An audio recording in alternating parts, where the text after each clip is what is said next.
Welcome back to MB classes level of NHRM.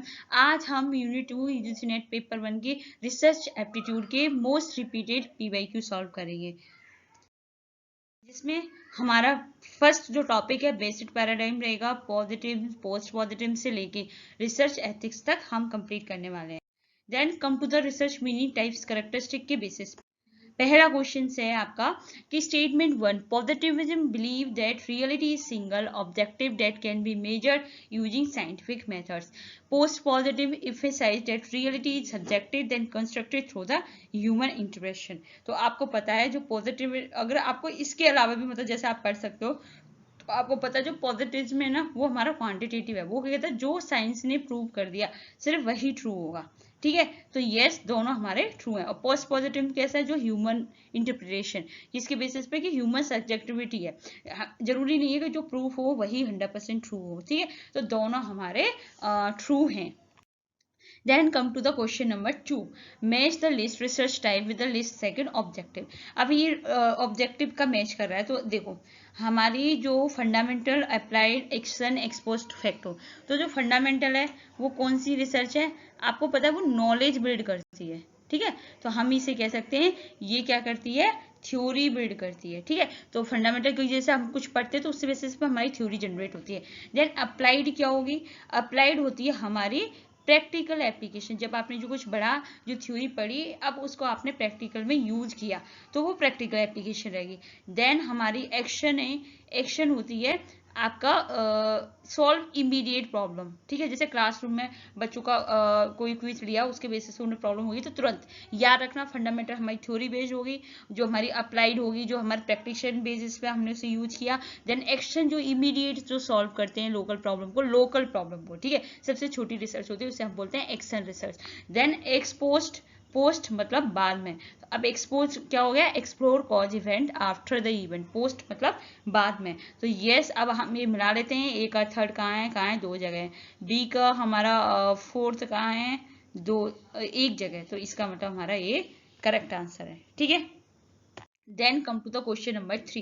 In the context of research philosophy the term ontology refers to. अब बताओ ontology क्या होता है, जैसे अभी आपने पता होगा, हमने epistemology पढ़ा था, methodology पढ़ा था, ontology पढ़ा था। तो ontology क्या होती है, हमारी रियलिटी, जब हम स्टडी करते हैं कि रियलिटी क्या है उसे हम ओंटोलॉजी कहते हैं। ठीक है, और हम उस रियलिटी को कैसे जानते हैं वो हमारा ऑप्स्टोमोलॉजी होता है, और मेथोडोलॉजी हम कैसे फाइंड आउट करते हैं, जो हम अपनी रिसर्च में कर रहे हैं वो क्या कर रहे हैं, हम मेथोडोलॉजी यूज कर रहे हैं। तो आपको पता है ओंटोलॉजी मतलब व्हाट इज reality, तो yes the nature of reality. Then come to the question number 4. Which of the following research paradigm rely heavily on quantitative data, deductive reasoning, structure, experiment? तो कौन सी रिसर्च है जो हमारी quantitative है, deductive है and structure है? तो आपको पता है मैंने आपको दो रिसर्च बताई थी, एक होती है हमारी पॉजिटिव, एक होती है पोस्ट पॉजिटिव। तो क्वांटिटेटिव कौन सी होती है, हमारी पॉजिटिविज्म होती है, जो हम क्वांटिटेटिव डेटा के बेसिस पे, एक्सपेरिमेंट के बेसिस पे, और डिडक्टिव रीजनिंग। डिडक्टिव रीजनिंग क्या होता है, जब आपका देखो दो तरह की रिसर्च होती है, एक specific to specific to general होती है वो इंडक्टिव होती है, एक होती है हमारी जनरल टू स्पेसिफिक। तो जो जनरल टू स्पेसिफिक आती है जिसे हम क्या बोलते हैं, टॉप डाउन अप्रोच, तो ये हमारी पॉजिटिव होती है। ठीक है, तो yes okay. Come to the question number 5. Excel research result in highly generalizable to the broader population region. The Excel research is conducted to solve a specific immediate local problem in particular setting. देखो Excel research में ना आपको just बताया था कि ये क्या करती है, हमारी इमीडिएट जो प्रॉब्लम होती है उसको सॉल्व करती है, लेकिन ये हमारी हाईली जनरलाइज नहीं कर सकते हम ब्रॉडर एप्लीकेशन पे। ठीक है, ये सिर्फ हम लोकल लेवल पे करते हैं। तो यस हमारा जो ए है वो फॉल्स है, और जो हमारा सेकंड स्टेटमेंट है वो हमारा ट्रू है, तो ये answer should be a D. Then come to the question number 6. Statement 1. Reliability is a necessary but not sufficient condition for a validity. ठीक है, then statement second. A test that is highly valid must be inherently reliable. तो आपको पता है कि reliability जरूरी है, लेकिन ऐसा नहीं होगा sufficient condition ऑफ वैलिडिटी के लिए। तो दोनों ट्री हैं कि ब्रोकन कॉलिक, सपोज करो आपकी घड़ी खराब है, ठीक है, और वो बार बार एक ही टाइम दे रही है, तो इसका मतलब वो रिलायबल तो है लेकिन वैलिड नहीं है, मतलब एक्यूरेट नहीं है। बट अगर क्लॉक वैलिड है तो वो 100% हमारी रिलायबल रहेगी। तो यस, दोनों आंसर हमारे करेक्ट है, ठीक है। Then come to the question number 7. The philosophy of critical realism, which argue that there is the objectivity, reality, but our understanding of it's always imperfectly associated with. तो अब ये क्या है हमारी जो philosophy, अगर मैं बात करूँ तो ये क्या है, critical realism की बात कर रहा है। तो अगर आपको पता हो critical realism क्या होता है कि yes, वो accept करता है reality को, जैसे ह्यूमन बीइंग है, उनके अंदर फ्लॉड भी होंगे, है ना, और कभी वो एरर भी कर सकते हैं, ठीक है। तो ये आपको पता है किसमें होती है, पोस्ट पॉजिटिव में, जो कि ह्यूमन इंटरेक्शन के बेसिस पे। याद रखना, ये क्वालिटेटिव है, ये इंडक्टिव है और ये अनस्ट्रक्चर है। पॉजिटिव हमारा डिडक्टिव है, क्वांटिटेटिव है और स्ट्रक्चर है, ठीक है। तो यस, आपको पता है जो पोस्ट पॉजिटिव हमारे किसके बेसिस पे, क्रिटिकल रियलिज्म के बेसिस पे। ये एक्सेप्ट करती है रियलिटी को, एग्जैक्ट करती है, but human are flawed, so our measurement are always subject to error. Then come to the question number 8. Which type of research is conducted specifically to explore a problem that has not been clearly defined yet, aiming to build a better understanding rather than the providing a conclusive evidence? तो ये कौन सी research है जो explore कर रही है problem को, ठीक है। जो अभी तक देखिए हमने ना कोई टॉपिक, जैसे आप अभी आप कोई पेपर 1 कर रहे हो, तो आप ना एक्सप्लोर करो जो आपको पहले से क्लियर डिफाइन नहीं था उसके बारे में। ऐसी कोई रिसर्च जो पहले से डिफाइन नहीं है, क्लियरली डिफाइन नहीं है, उसको आप मतलब एक्सप्लोर करो, उसको आप बेटर अंडरस्टैंडिंग करो। जरूरी नहीं है आप उसका कंक्लूजन दो। तो आप देखो यहाँ से अगर आपको अगर नहीं कुछ भी पता है तो देखो एक्सप्लोर, ठीक है। देन अब बताओ, डिस्क्रिप्टिव में हमारा डिस्क्राइब करता है, इवेंट होने के बाद जब हम एक्सपोज करते हैं, एक्सपेरिमेंट, तो हमारे पास कौन सा बता, एक्सप्लोरेटरी। तो याद रखिएगा ये हमारा है एक्सप्लोरेटरी रिसर्च, जो हमारी कुछ क्लैरिफाई, प्रॉब्लम को क्लैरिफाई करने के लिए करती है, ये फाउंडेशन प्रोवाइड करती है, ना कि कोई प्रूफ प्रोवाइड करती है। Then come to the question number 9. A researcher studied that effect of midday meal on the attendance of primary school students after the scheme has been implemented for a year. This is example of. अब इसने क्या बोला कि ये research किस पे study कर रहे हैं, effect of mid day meal on the attendance of primary school student.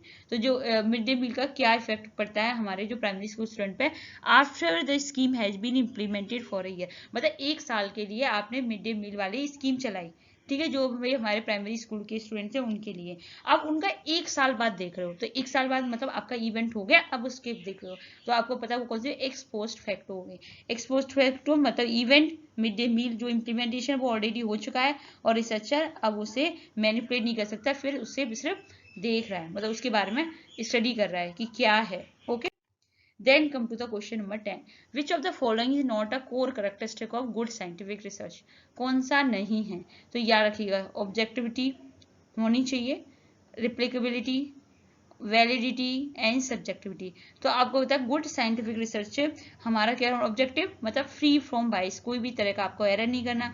Subjectivity होता है कि आप ना साइंटिफिक चीजों को अवॉइड करो, तो यस आपको पता है subjectivity generally avoid the purely scientific research. तो यस ये हमारा नहीं है, ये हमारी ह्यूमन रिसर्च में होता है लेकिन हमारी साइंटिफिक रिसर्च में नहीं होता, तो बी ऑप्शन करेक्ट है। Then come to the question number 11. Assertion in experimental research, the researcher actively manipulate the independent variable. Reason, the primary goal of experimental research is to establish a strong cause and effect relationship. अब देखो क्या कह रहा है, तो आपको पता है, अगर मैं आपको बता दूं जो एक्सपेरिमेंटल रिसर्च है मैनिपुलेट करता है इंडिपेंडेंट वेरिएबल को, यस करेक्ट है, इसमें हम वेरिएबल को मैनिपुलेट करते हैं, है ना, इंडिपेंडेंट वेरिएबल को। देन प्राइमरी गोल क्या होता है एक्सपेरिमेंटल रिसर्च का, कि strong cause effect, yes experiment research में मैनिपुलेट भी करते हैं, कॉज एंड इफेक्ट रिलेशनशिप भी निकालते हैं, तो इसका मतलब आपका बोथ आर ट्रू है। Okay, then come to the question number 12. The use of multiple method data resources researcher in the study of single phenomena to enhance credibility and validity. तो क्या होता है, अब याद करियो कि बहुत सारे आपने मल्टीपल मेथड्स यूज करे डेटा सोर्सेज के लिए, और उसमें जो आपको लगा कि इसमें से कौन सा बेस्ट है, उसके बेसिस पर हम क्या बोलेंगे। एक सिंगल फिनोमेना के लिए आपने बहुत सारे मल्टीपल मेथड्स यूज करें। कौन सा है हमारा, ट्राइंगुलेशन है। ट्राइंगुलेशन क्या करते हैं हम, मल्टीपल अप्रोचेज यूज करते हैं, mixing survey with interview, cross verify करते हैं, वैलिडेट रिजल्ट करते हैं। जो वेरी कॉमन है ये हमारा पोस्ट पॉजिटिव में, ठीक है, बहुत सारे आप इसमें अप्रोचेज यूज करते हैं, तो उसे हम क्या बोलते हैं, ट्राइंगुलेशन। देखो ये तो 2025 में अभी आया है, ठीक है। Then come to the question number 13. Statement 1. Inductive reasoning move from specific observation to broader generalization and theory. Statement 2.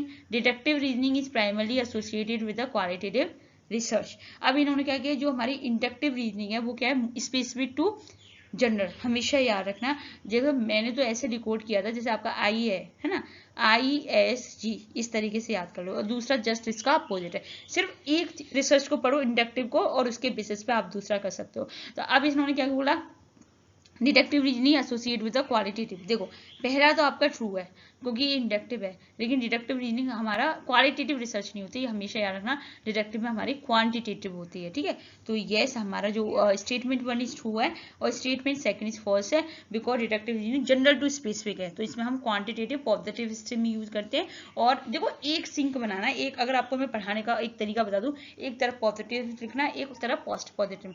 Positive में इंडक्टिव आएगा, उसमें डिडक्टिव आएगा, इसमें क्वालिटेटिव आएगा, उसमें आपका क्वांटिटेटिव आएगा। इस तरीके से सबको बना लो, फिर सबके कैरेक्टरिस्टिक हमारे सिमिलर होते हैं।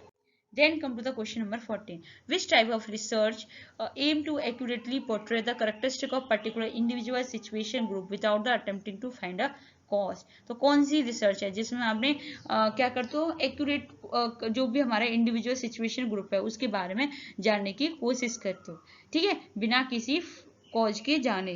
तो आपको पता है ये हमारी होती है descriptive research. Descriptive research easily describe करती है उस इवेंट को, उस सिचुएशन को, उस पीपल को, ठीक है। तो what is the question, census survey है जैसे कि, तो उसके बारे में डिस्क्राइब करेगी करंट स्टेट में, मतलब उसमें कुछ भी मैनिपुलेट नहीं करेगी, कोई भी कॉजेज वगैरह कुछ नहीं निकालेगी। तो यस आपका आंसर डिस्क्रिप्टिव है। Then come to the question number 15. In the context of research philosophy epistemology, देखो अभी उन्होंने क्या पूछा, ऑन्टोलॉजी, जो हम रियलिटी के बेसिस पर करते हैं। एपिस्टेमोलॉजी क्या होती है, हमारी नॉलेज होती है। द नेचर ऑफ रियलिटी याद रखना हमारी ऑन्टोलॉजी होती है। मेथोडोलॉजी हमारी हाउ टू फाइंड होता है। तो यस हमारा knowledge acquire with the constitute of valid knowledge. तो याद रखना जो एपिस्टेमोलॉजी फोकस किस पर कर रही है, थ्योरी नॉलेज पे, how we interact with what we are researching, how we discover truth, कैसे हम कर रहे हैं, ठीक है। तो ये हमारी होगी epistemology. According to Karl Popper, a theory can only be considered true scientific if it capable being. तो आपको पता है जो कार्ल रूपर थ्योरी ने, इन्होंने बोला कि अगर साइंटिफिक जब भी मानी जाएगी जब आप किसी चीज को फोर्स कर लो, क्योंकि 100% पर्सनल जो, क्योंकि ये कौन सी थी याद रखना, ये हमारी थी पोस्ट पॉजिटिव थ्योरी का कंसेप्ट दिया था, ठीक है। तो उन्होंने अगर आपको देखो, अगर आपको ऑप्शन भी नहीं पता कि क्या होता है, प्रूव एब्सोल्यूट ट्रू, तो ये तो हमारी पॉजिटिव थ्योरी में होती थी। एक्सेप्टेड बाई मेजोरिटी, ये भी हमारा नहीं है, ये भी हमारे इंपेरिकल रिसर्च में, ऑब्जर्व विजुअली, ये भी नहीं है। तो यस जो फॉल्सिफिकेशन है वो कोर कंसेप्ट था पोस्ट पॉजिटिव। इन्होंने बोला कि scientific theory must have the potential to be proven wrong. अगर कोई थ्योरी है तो उसके अंदर हो कि वो रॉन्ग प्रूफ हो, जब भी वो ट्रू मानी जाएगी, okay. Then come to the question number 17. Match the list research approaches and list second characteristic. Quantitative, qualitative and mixed methods. अगर मैं बात करूँ क्वांटिटेटिव, तो अभी मैंने जस्ट आपको बताया था जो क्वांटिटेटिव होती है वो हमारी डिडक्टिव होती है, क्वालिटेटिव जो होती है वो हमारी इंडक्टिव होती है, ठीक है। एंड मिक्स मेथड हमारा ट्राइंगुलर में, अभी जस्ट बताया था जब हम जो पोस्ट पॉजिटिव में जब हम मिक्स अप्रोचेज यूज करते हैं तो वो हमारा ट्राइंगुलेशन कहलाता है। तो आप देख लो एक का सेकेंड, ये तो ये हमारा फर्स्ट आंसर है, ठीक है। तो क्वांटिटेटिव डिडक्टिव है, ऑब्जेक्टिव है, स्ट्रक्चर होता है, क्वालिटेटिव इंडक्टिव है, सब्जेक्टिव है, और मिक्स हमारा कंबाइंड है। Then come to the question number 18. Which characteristic of research ensure that if another researcher follow the same exact methodology they will arrive the exact same result? तो क्या है, तो देखो ये क्वेश्चन तो बहुत इजी है। ये कौन सा है, जब आपका रिसर्चर सेम मेथोडोलॉजी यूज कर रहा है और they will arrive the exact same result आएगा, तो कौन सा करेक्टरिस्टिक है, तो आप सबको पता है रेप्लिकेबिलिटी बोलते हैं, ठीक है। रेप्लिकेबिलिटी क्या होती है, रिप्रोड्यूसिबिलिटी। एक corner stone of scientific research A build trust in finding. जब आपने वही सेम मेथड फिलॉसफी करी साइंटिफिक में तो सेम रिजल्ट आया, इसका मतलब आपकी रिसर्च रेप्लिकेबल है, मतलब आपकी जो फाइंडिंग है वो एक ट्रस्टवर्दी है। Then come to the question number 19. In correlation research, the researcher manipulate one variable to see its effect on one other. Correlation research establishes strict cause and effect relationship. तो आपको पता है अगर ये दोनों हमारे wrong है, क्यों? क्योंकि कोरिलेशन रिसर्च ओनली होती है जो कि रिलेशनशिप देखती है एसोसिएशन बिटवीन द वेरिएबल, कभी इसे मैनिपुलेट नहीं करती, कभी इसे प्रूव नहीं करती कॉज एंड इफेक्ट में। तो आपको पता है कोरिलेशन रिसर्च सिर्फ ये देखती है कि रिलेशनशिप क्या है वेरिएबल में, इसने क्या बोला कि मैनिपुलेट करती है, तो ये तो कभी करती नहीं है। देन दूसरा है कि नेवर वेरिएबल और प्रूव कॉज एंड इफेक्ट, ना कभी वो कॉज इफेक्ट देखती, सिर्फ रिलेशनशिप निकालती है। देखो क्वेश्चन किस किस के बेसिस पे पूछा जाता है। Then come to the question number 20. Fundamental research is primarily driven by researcher curiosity and desire to expand knowledge. Researcher it aim to the solve immediate practical problem faced by the organization. तो अगर आपको पता है fundamental research किसके basis होती है, curiosity के basis पे, सिर्फ अपनी नॉलेज को एक्सपेंड कर रहे हैं, ठीक है, इसके बेसिस पे होगी। लेकिन जो हमारा रीजन रहेगा कि ये सॉल्व इमीडिएट प्रैक्टिकल प्रॉब्लम नो हो, ये हमारी एक्शन रिसर्च है, ना कि फंडामेंटल है। तो ये आपका ट्रू है, आर आपका फॉल्स है, ठीक है। Then come to the question number 21. The term empirical in research methodology implied that the research is based on. तो empirical का मतलब क्या होता है? empirical का मतलब होता है कि अगर आप किसी को डायरेक्ट ऑब्जर्वेशन करो, एक्सपीरियंस करो, वेरीफाइड एविडेंस करो, तो यस इसका आंसर होगा सी। empirical research relies strictly on real world evidence, observation, experimental rather than the mere theory to logic. Then come to the question number 22. In the positivistic approach to research, the researcher is considered to be. Positive approach में अगर मानूं तो researcher क्या कहेगा? तो आपको बताया जो पॉजिटिव याद रखना, ये साइंटिफिक है, ये हमारी क्वांटिटेटिव है, ये हमारी डिडक्टिव है। तो यहाँ पर रिसर्चर कैसे होती है? सब्जेक्टिव नो, इसमें होगा independent of an object toward the subject. Yes independent होगा क्योंकि रिसर्चर क्या कर रहा है, 100% किसके बेसिस, जो भी ऑब्जेक्ट है वो इमोशनली डिटैच होगा, क्योंकि आपको पता है साइंटिफिक है, वो बस इसी चीज को मानता है जो 100% ट्रू होती है, ठीक है। तो हमारा पॉजिटिव बिलीव करता है रिसर्चर एंड रिसर्च दोनों इंडिपेंडेंट है, वो 100% इमोशनली डिटैच होते हैं। जो पोस्ट पॉजिटिव में उसमें ह्यूमन फ्लो आ जाता है। Then come to the question number 23.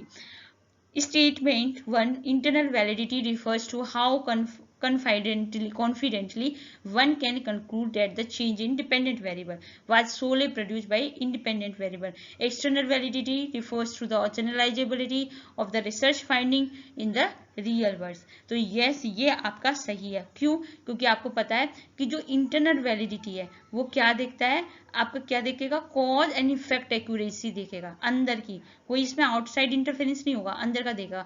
तो यही देखना how confidently one can conclude change in dependent variable was Sole produced by independent variable. तो जो हमारा डिपेंडेंट वेरिएबल में चेंज आ रहा है वो सिर्फ हमारा इंडिपेंडेंट वेरिएबल की वजह से आ रहा है। तो ये हमारी इंटरनल वैलिडिटी है। एक्सटर्नल क्या है, जनरलाइजेशन देखता है कि यस रिसर्चर फाइंडिंग, अगर हम रियल दूसरे वर्ड में अगर इसे अप्लाई करें तो ये हमारी अप्लाई हो गई। तो समझ में आ गया एक्सटर्नल क्या होती है कि दूसरे के साथ भी करेक्ट होनी चाहिए, और इंटरनल होगी विद इन वेरिएबल्स में भी एक्यूरेसी होनी चाहिए। Then come to the question number 24. Which approach explicitly recognize that all observation theory ladder and researcher inherently bring their own biases and perspective into research? तो कौन सी है? देखो मैंने आपको बता दिया कि जो थ्योरी है वो रिसर्च क्या होता है कि हमारे ओन बाइनेंस होती है, क्योंकि ये ह्यूमन बेसिस पे, क्योंकि हमारे इसमें पर्सपेक्टिव होता है। तो आपको सबसे पता होनी चाहिए पोस्ट पॉजिटिव होती है। पोस्ट पॉजिटिव रिजेक्ट करती है, कंप्लीटली अनबाइस ऑब्जर्वर हो ही नहीं सकता। जब मैं किसी को, अगर आप थोड़ा सा भी काम करते हो तो देखना ये मेरा फैमिली है, ये मेरा नोन है, तब भी आप अटैच हो जाते हैं। तो आप ये मान के चलो कि ये जो हमारा बैकग्राउंड थ्योरी वैल्यू जो हम ऑब्जर्व करते हैं उसको भी ये एक्सेप्ट करती है, ठीक है। अनबाइस्ड ऑब्जर्वर को कंप्लीटली रिजेक्ट करती है post positive. Come to the question number 25. Match the list research approach and second key focus. अब हमने एक्सप्लोरेटरी, डिस्क्रिप्टिव, एक्सप्लेनेटरी। तो याद रखना जो डिस्क्रिप्टिव रिसर्च है वो आपको क्या देती है, वो आपको बताती है कि क्या हम कर रहे हैं। जैसे कोई इवेंट हो गया उसको आप कर रहे हो तो वो होगी आपकी डिस्क्रिप्टिव रिसर्च, ठीक है। ओके देन अब हम क्या पढ़ेंगे, डिस्क्रिप्टिव रिसर्च पढ़ लिया। देन हम पढ़ेंगे एक्सप्लोरेटरी रिसर्च। एक्सप्लोरेटरी रिसर्च करती है हमारी आपको एक्सप्लोरेटरी रिसर्च मतलब एक्सप्लोर कर रही है, वहां पे क्या है तो एक्सप्लोर करिए। तो इनिशियल इंक्वायरी, जब आपका प्रॉब्लम क्लियर नहीं होती तो उसको और ज्यादा क्लियर करने के लिए हम क्या करते हैं, एक्सप्लोर रिसर्च करते हैं। देन एक्सप्लेनेटरी रिसर्च मतलब हम क्या क्यों कर रहे हो, ठीक है, सी का 1। तो यस, आपको पता है एक्सप्लोरेटरी सर्च करती है इनिशियल क्लू, ये प्रूव नहीं करती आपको, और डिस्क्रिप्टिव करती है पेंट पिक्चर, क्या हो रहा है, व्हाट, याद रखना व्हाट, एंड एक्सप्लेनेटरी कर रही है why it is happening, cause निकालने की कोशिश करती है, ठीक है। देन अब हम मेथड्स ऑफ रिसर्च के बारे में पीवाईक्यू करेंगे। Then come to the question number 1। पहला क्वेश्चन हमारा है quantitative research deductive objective rely heavily on numerical data and qualitative research inductive subjective and depth in understanding word. Yes, दोनों करेक्ट है। देखो यहाँ पे आपके सारे करेक्टरिस्टिक मिल गए कि क्वांटिटेटिव क्या होती है, डिडक्टिव होती है, ऑब्जेक्टिव होती है और न्यूमेरिकल डेटा की बेसिस पे होती है, और हमारी जो क्वालिटेटिव होती है वो स्पेसिफिक टू जनरल होती है। तो यस, आपका both statement 1 and statement 2 are. Then come to the question number 2, match list, research method and key characteristic। अब हमारे 3 है, एक्सपेरिमेंटल, हिस्टोरिकल एंड डिस्क्रिप्टिव, ठीक है, और क्वालिटेटिव। तो हमारे पास ये है। तो याद रखना, जैसे अगर मैं एक्सपेरिमेंटल रिसर्च है तो एक्सपेरिमेंटल रिसर्च में यार मैंने आपको बताया था कि हम मैनिपुलेशन करते हैं, प्लीज इसको अच्छे से पढ़ लेना। हम इसमें कॉज एंड इफेक्ट निकालते हैं एंड मैनिपुलेशन करते हैं। अब यहाँ पे देखो एक्सपेरिमेंट में क्या कैरेक्टरिस्टिक मैच हो रहा है, तो यस, मैनिपुलेशन कर रहे हैं, ठीक है। देन हम आते हैं हिस्टोरिकल। हिस्टोरिकल क्या होता है, जो आपका क्या हुआ, मतलब हिस्टोरिकल को देगा क्रिटिसिज्म ऑफ पास्ट डेटा, मतलब जो भी है आपका, तो हम उसके बेसिस पर देखेंगे इंटरनल या एक्सटर्नल, मतलब जो पास्ट में हो चुका है, ठीक है, internal and external criticism. Then हम डिस्क्रिप्टिव, डिस्क्रिप्टिव मैंने अभी जस्ट बताया व्हाट, ठीक है, तो आपको डिस्क्रिप्शन मतलब क्या हुआ उसके बारे में पढ़ेंगे। एंड क्वालिटेटिव जो होता है वो हमारा इन डेप्थ इंटरव्यू होता है। तो ए का सेकंड, बी का 1, सी का 4, डी का 3। यस, आपका क्या सा आंसर सही है, आपका ऑप्शन ए करेक्ट है। Then come to the question number 3. In historical research, the process of verifying the genuineness and authenticity of the document, checking if ink is from the 1800 is called the। तो उन्होंने बोला कि जैसे हमारी historical research है तो हम किसी चीज को वेरीफाई करने की कोशिश कर रहे हैं, ठीक है, या किसी चीज को हम उसे जेन्युइनली ऑथेंटिसिटी देखना चाह रहे हैं डॉक्यूमेंट को। जैसे आप चेक करो इंक जो कि आपकी 1800 से है, तो वो क्या कहलाएगा, internal criticism, external content and primary. तो याद रखना एक्सटर्नल, ठीक है, एक्सटर्नल क्रिटिसिज्म होता है, क्यों, क्योंकि एक्टिसिज्म चेक देखता है फिजिकल ऑथेंटिसिटी को चेक करता है, और इंटरनल हमारा जो होता है क्रिटिसिज्म वो हमारी एक्यूरेसी को, कंटेंट को देखता है जो बुक के अंदर है। जैसे कोई बुक है तो बुक को देख रहे हो कि जैसे आपने कोई फिजिकल चीज देखी तो उसको तो एक्सटर्नल क्रिटिसिज्म हो गया। इंटरनल हो गया जब आपके अंदर जो बुक में जो लिखा है क्या वो सही लिखा है या नहीं लिखा है। Up come to the question number 4. Experimental research is considered the most rigorous method to establish a cause and effect relationship. It involves active manipulation of dependent variable to see the effect of independent variable. देखो experiment research में मैंने आपको पहले ही बताया कि हम इसमें क्या करते हैं, कॉज एंड इफेक्ट रिलेशनशिप देखते हैं, ठीक है। देखिए it involve active manipulation dependent, याद रखना डिपेंडेंट का नहीं करते वेरिएबल का, हम मैनिपुलेशन किसका करते हैं, इंडिपेंडेंट वेरिएबल का। तो अगर आपके कंसेप्ट क्लियर है तो आप कभी कोई क्वेश्चन रॉन्ग कर ही नहीं सकते। तो अब आपको पता है ए ट्रू है, आर हमारा फॉल्स है, तो यस, ठीक है, हमेशा मैनिपुलेट किसको करते हैं, हम इंडिपेंडेंट वेरिएबल को करते हैं। Then come to the question number 5. Which type of qualitative research focus specifically on the understanding that lived experience of individual regarding a particular concept of phenomena?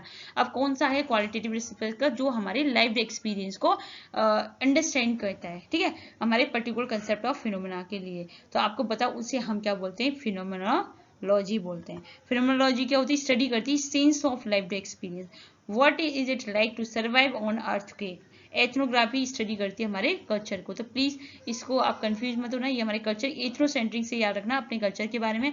Phenomenology अपने live experience के basis पे करते हैं। Then come to the question number 6. Descriptive research is primarily concerned with the finding out what is the current status of phenomena. The census in India is the classic example of experimental research. तो आपको पता है descriptive research क्या करती है, what is, याद रखना कि जो करंट स्टेटस में जो हो गया उसमें आपको कोई मैनिपुलेट करने की कोशिश नहीं करनी, जो हो गया बस उसके बारे में बता रही है, ठीक है।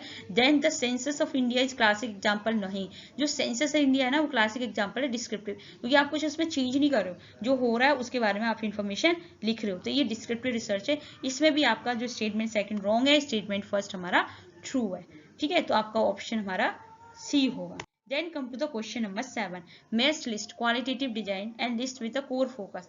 इथनोग्राफी, देखो इस चीज को भी पढ़ लेना. Ethnography, grounded theory, narrative and case study. तो अब आपसे क्या बोला है, इनको मैच करो. देखो इथनोग्राफी क्या होती है, जब आप किसी कल्चर के बारे में जानने की कोशिश कर रहे हो, मतलब single entity event in the, ठीक है, कल्चर के बारे में जानने की कोशिश कर रहे हो. तो अब कल्चर के बारे में क्या है हमारा, इथनोग्राफी हो गया हमारा कल्चर के बारे में, मतलब share culture of the group. ठीक है, याद रखना इंथ्रोसेंट्रिक मतलब हमारा कल्चर. तो इथनोग्राफी हो गया हमारे कल्चर के बारे में शेयर करना आपने, मतलब वो भी रिसर्च करना, ये हो गया.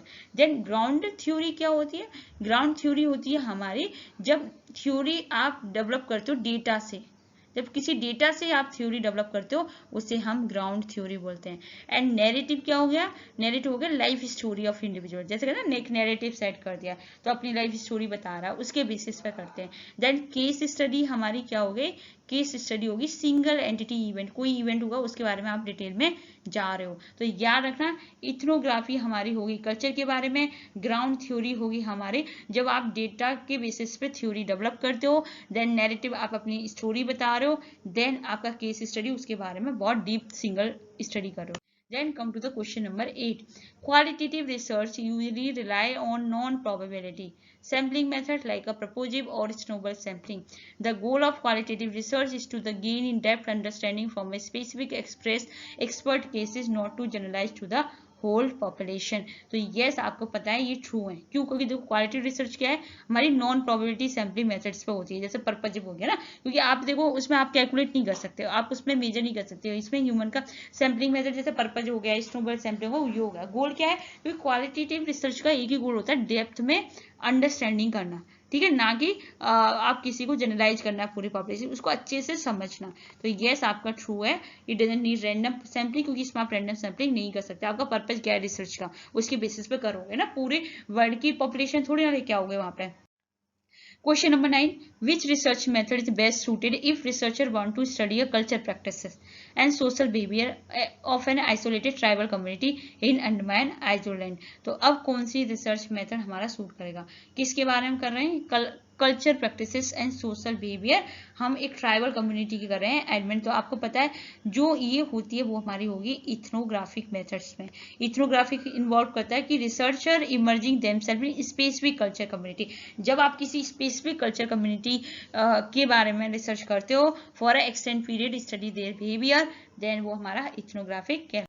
Then come to the question number 10. Question number 10 क्या है, in experimental research the variable that the researcher try to control so that do not negatively affect on the outcome of experiment are called. तो experiment research में हम क्या करते हैं, आपको अच्छे से पता है कि ये क्या है, variable research try to control, क्या कौन से को कंट्रोल करते हैं जिससे कि नेगेटिव इफेक्ट हमारे आउटकम पे नहीं आए. तो प्लीज इसको याद रखिएगा, ये होते हैं हमारे एक्सट्रानियस वेरिएबल. इनको हम कंट्रोल मान के रखते हैं, इनको हम कांस्टेंट मान के रखते हैं. ये कंफाउंडिंग वेरिएबल बोलते हैं, ये आउटसाइड फैक्टर होते हैं जो कि आपके एक्सपेरिमेंट को रियून कर दोगे अगर आपने इन्हें कंट्रोल नहीं किया तो. जैसे example room temperature during a math test. ठीक है, तो अब ये चीज भी आपको कंट्रोल, मतलब इनको आप मान के चलते हो कि ये कांस्टेंट है जब आप रिसर्च करते हो. Then question number 11. Longitudinal research involving study different group of people of different ages at a single point of time. Cross-sectional research involves study the exact same group of people over a long period of time. तो इसने क्या कर दिया, इसने घुमा दिया. याद रखना कि जो हमारा क्रॉस सेक्शनल है ना, वो याद रखना, जैसे क्रॉस सेक्शन में हम क्या करते हैं, हम स्टडी करते हैं डिफरेंट ग्रुप ऑफ पीपल की डिफरेंट एज सिंगल टाइम में, मतलब एक ही टाइम में करेंगे हम. जैसे सपोज आप 5th क्लास के स्टूडेंट हो, ठीक है, तो जो 5th क्लास की जो हमें 5th क्लास की जो स्टडी करेंगे वो एक ही ग्रुप की नहीं होगी, उसमें हम क्या करेंगे डिफरेंट एज जो होंगी एक ही टाइम पे करेंगे. ठीक है, जैसे 5 क्लास की करो तो 5, 6, 7, 8 8 क्लास की एक ही बार पे करोगे, जिसमें आपकी अलग अलग क्लासेस होती है, तो वो हमारी क्रॉस कहलाती है. एक ही क्लास नहीं है, अलग अलग हमारे सैंपल टाइम है, पर एक ही टाइम करो. मतलब 5वीं क्लास का बिहेवियर जानना चाह रहे हो, 6वीं क्लास का बिहेवियर जानना चाह रहे हो, 7वीं क्लास का बिहेवियर जान लो, तो एक ही टाइम पे जब आप रिसर्च करते हो तो उसे हम बोलते हैं क्रॉस सेक्शनल. लॉन्गिट्यूडल क्या हो गया, लॉन्गिट्यूडल का होता है एग्जैक्ट एक ही ग्रुप होता है. ठीक है, सपोज 5वीं क्लास है, ठीक है, 5वीं क्लास में आपने अभी रिसर्च कर दी, फिर कुछ दिन बाद उनके बारे में रिसर्च करी, देन कुछ दिन बाद उनके बारे में रिसर्च करी। फॉर एग्जाम्पल आपने स्मोकिंग का देख रहे हो, तो एक पर्टिकुलर पॉपुलेशन पे आपने स्मोकिंग का देखा, देन कुछ महीने बाद देखा कि उन पर क्या इम्पैक्ट पड़ा। तो याद रखना लॉन्गिट्यूडनल में हमारा ग्रुप सेम रहता है लेकिन टाइम पीरियड अलग रहता है, क्रॉस सेक्शन में हमारा ग्रुप डिफरेंट रहता है लेकिन एक ही टाइम पे करते हैं, ठीक है। तो बोथ आर फॉल्स, क्योंकि longitudinal same people over the many year, cross section different age है वन सिंगल। तो याद रखें, एक को याद करो दूसरा हो जाएगा। Then come to the question number 12, the foundational principle of randomization, where every subject has an equal chance of being assigned to the control or experiment group, is essential to which research method। तो ये क्या है, तो वो क्या बोल रहा है, याद रखना ये ट्रू एक्सपेरिमेंटल रिसर्च होती है। ट्रू एक्सपेरिमेंट रिसर्च क्या होती है, तीन चीजें चाहिए होती है हमें। क्या क्या चाहिए होती है, एक तो मैनिपुलेशन जो कि हम इंडिपेंडेंट वेरिएबल को करते हैं, देन हमें कंट्रोल करते हैं जो हमारे एक्सट्रानियस वेरिएबल होते हैं, देन रैंडमाइजेशन रैंडमली करते हैं, ठीक है। तो रैंडमाइजेशन जो होती है, रैंडमाइजेशन मतलब इक्वल चांस है हमारा, जो भी हम किसी को असाइन करें वो हमारा कंट्रोल और एक्सपेरिमेंटल ग्रुप के लिए, ठीक है। तो यस, ये हमारी ट्रू एक्सपेरिमेंटल रिसर्च कहलाती है। Then come to the question number आपका 13। क्वेश्चन नंबर 13 क्या कह रहा है आपका, विच qualitative methods use the technique of constraint comparison and theoretical sampling to discover a new sociological theory from a data। तो अब उनमें कौन सी क्वालिटेटिव मेथड है, टेक्निक है, जिसके थ्रू हम क्या करते हैं, कंपैरिजन करते हैं, थ्योरेटिकल सैंपल करते हैं। याद रखना अभी हमने जस्ट पढ़ी थी डेटा से, तो ये हमारी ग्राउंड थ्योरी होती है। तो अभी मैंने आपको बताया था ग्राउंड थ्योरी क्या करते हैं, जो हम थ्योरी डेवलप करते हैं किसी डेटा से, तो उसे ग्राउंड थ्योरी बोलते हैं। फिनोमेनोलॉजी जब आप करंट लाइफ एक्सपीरियंस के बेसिस पर करते हो उसे हम फिनोमेनोलॉजी बोलते हैं। तो ground theory develop by Glaser currently compare the new data with the old data, ground generate a new theory. अब क्वेश्चन नंबर 14 की बात करें, मैच द लिस्ट। अब हमें लिस्ट करनी है कि ये रिसर्च क्वेश्चन है और ये कौन सा अप्रोप्रिएट मेथड होगा। What will be, what was and what is. अगर आपको कुछ नहीं पता तो हिस्ट्री तो पता है ना कि हम पास्ट के बारे में करते हैं, तो व्हाट वाज आपका क्या हो गया, हिस्टोरिकल मेथड हो गया। डिस्क्रिप्टिव हमेशा प्रेजेंट के बारे में करती है, तो व्हाट इज हो गया हमारा डिस्क्रिप्टिव, एंड एक्सपेरिमेंटल मेथड हमारा होगा what will be.